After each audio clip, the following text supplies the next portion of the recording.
Now let's actually try to solve an equation in quadratic form. So the same thing I was just doing in the last example. I'm going to take a look at the first term. I have x to the fourth, which I could rewrite as x squared squared.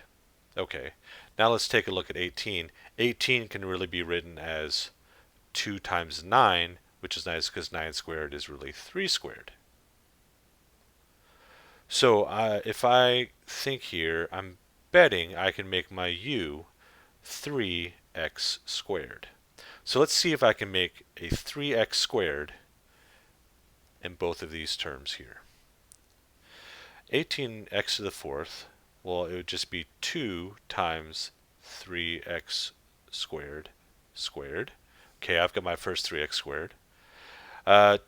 Negative 21 divided by 3 is negative 7, 3x squared. Okay, that matches.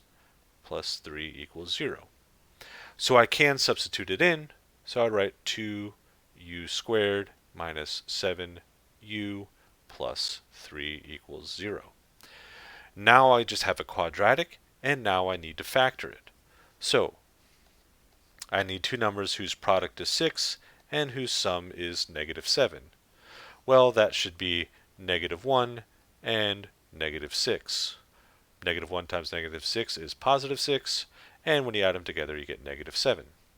But I've got a 2 out there in the front, so I got to use the box now. And so that's 2u squared, negative 1u, negative 6u, and 3.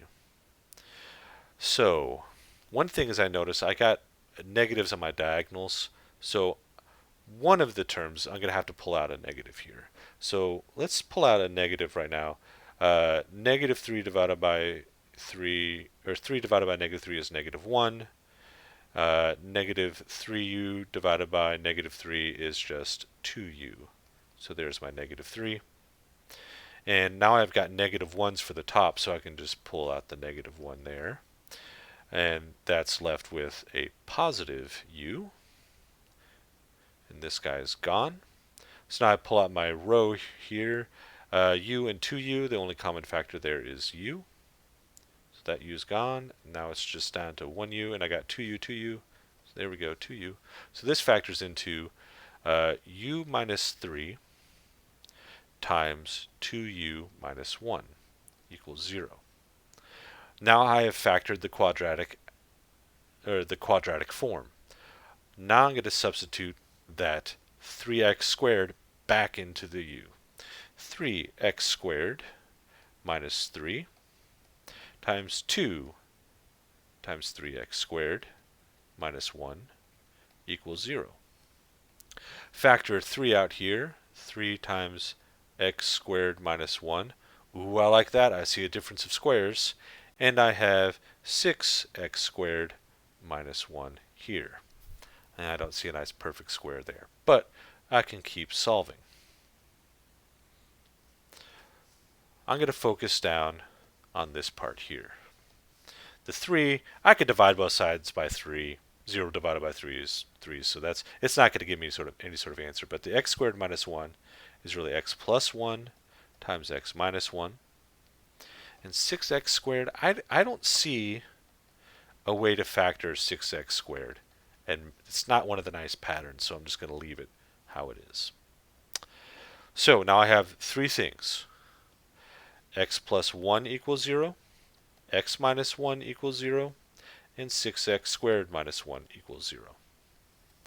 I go ahead and solve each one. I get x equals negative 1. There is one of the solutions. Solve it. X equals 1. There is one of the solutions. And now I have the 6x squared minus 1. Add 1 to both sides. Divide both sides by 6. And take the square root. So I have x equals the positive and negative square root of 1/6.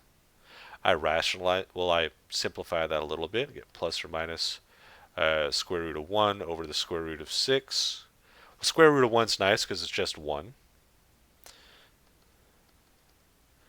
1 over root 6.